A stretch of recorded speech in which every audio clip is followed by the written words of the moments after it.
था। आज उस पर एक विस्तृत प्रेस वार्ता हमने यहाँ रखी है और उसी के साथ एक और गंभीर मसला है जिसकी चिंता हमारे प्रदेश अध्यक्ष और प्रदेश के अन्य पदाधिकारियों ने की और उसके बाद हमने उस पर भी कुछ कार्यवाही की है। इन दोनों मसलों पर हमारे अध्यक्ष श्री सतीश उपाध्याय जी अपना वक्तव्य रखेंगे। मेरा अध्यक्ष जी से अनुरोध है कि डेंगू और चिकनगुनिया से जुड़ा हुआ मसला, क्योंकि एक लंबा मसला है, उसमें एक लंबा वक्तव्य है, उससे पूर्व जो दिल्ली में कल पत्रकारों से दुर्व्यवहार की घटनाएं, लोकतंत्र का सबसे महत्वपूर्ण स्तंभ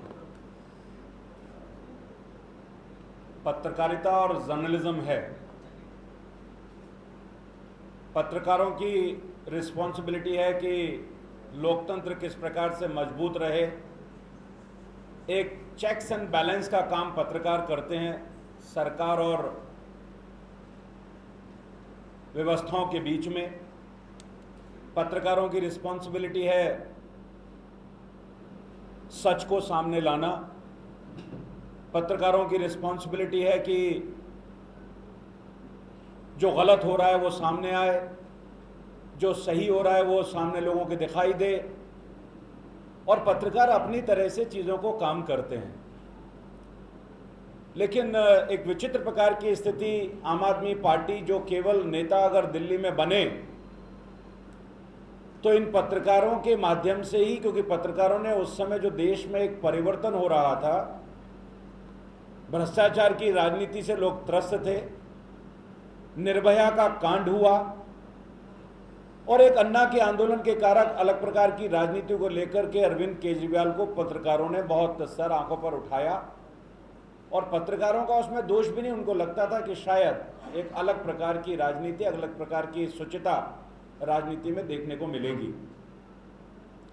लेकिन इस आम आदमी पार्टी ने जिस प्रकार के अहंकार का प्रदर्शन, आम आदमी पार्टी ने जिस प्रकार का अराजकता, आम आदमी पार्टी ने जिस प्रकार की तानाशाही, राजनीतिक दलों के साथ तो उनका कैरेक्टर असैसिनेशन में वो करते ही थे, लेकिन पत्रकारों के साथ इस प्रकार का व्यवहार करेंगे। हम भी भारतीय जनता पार्टी में हैं, राजनीतिक दल हैं, पत्रकार हमसे भी अपने मनमर्जी के सवाल करते हैं। पॉजिटिव क्रिटिसिज्म करना उनका अधिकार है। हमारी हाँ में हाँ मिलाना पत्रकारिता नहीं है। और अगर वो कोई बात आपके मत के विरोध में कह रहे हैं तो इसका मतलब आप उनके साथ दुर्व्यवहार करेंगे।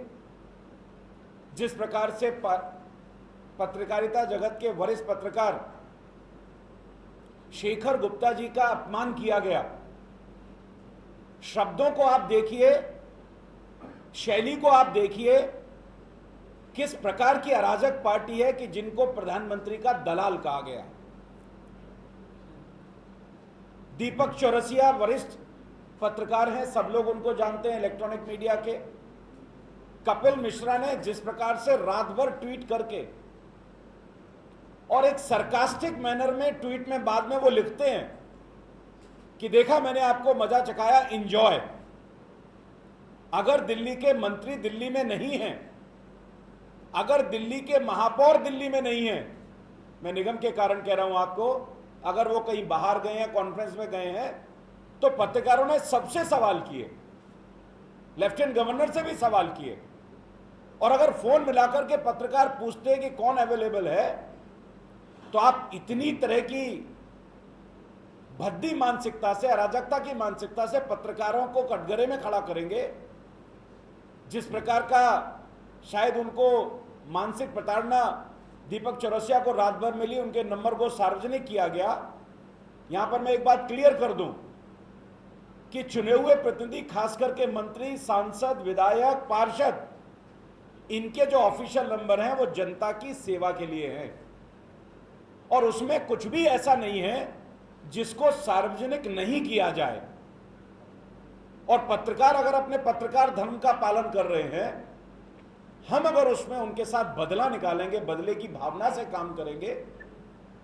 और तीसरी घटना जिस प्रकार से एक पत्रकार विनय सिंह के साथ इंसल्ट उनकी की गई, एक पत्रकार का मोबाइल, सत्येंद्र जैन ने पत्रकार का मोबाइल फेंक दिया। अरे भाई, किस प्रकार का अहंकार, किस प्रकार का गरूर, क्या आप करके भूल गए पत्रकारों के लिए जो उनको आप इस तरह से मोबाइल फेंक देंगे, किसी को आप दलाल कह देंगे, किसी का नंबर सार्वजनिक कर देंगे। राजनीतिक दल होने के नाते अपनी जिम्मेवारियों को हम अच्छे से समझते हैं और हम इस पूरी घटना की भर्त्सना करते हैं। हम इस पे ना तो राजनीति करना चाहते हैं, लेकिन हमने एक इन तीनों घटनाओं, चारों घटनाओं